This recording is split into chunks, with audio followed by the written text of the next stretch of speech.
গণ অভ্যুত্থানে আমরা যতজনের অবদান খুবই চোখের সামনে দেখেছি এবং যাদের অবদানকে আমরা অন্তরের অন্তঃস্থল থেকে শ্রদ্ধার সঙ্গে স্মরণ করেছি, তাদের মধ্যে সেনাপ্রধানের ভূমিকা অন্যতম।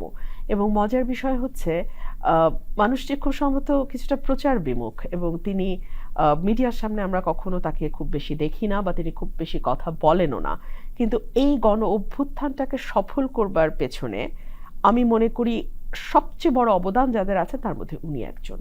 উনি যদি সেই সময়ে হাসিনার মুখের সামনে দাঁড়িয়ে না বলতেন যে আমরা আমার দেশের মানুষের দিকে বন্দুক তাক করব না, আমরা দেশের মানুষের বুকে গুলি চালাবো না, তাহলে 5ই অগস্টের ইতিহাস কেমন হতো সেই প্রশ্ন তোলাই যায়।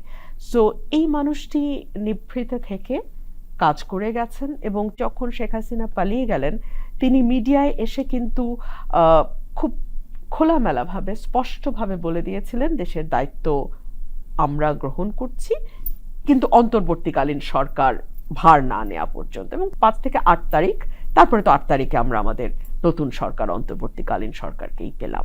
সো তার অবদান গণ অভ্যুত্থানে আমাদের শ্রদ্ধার সঙ্গে স্মরণ করা উচিত।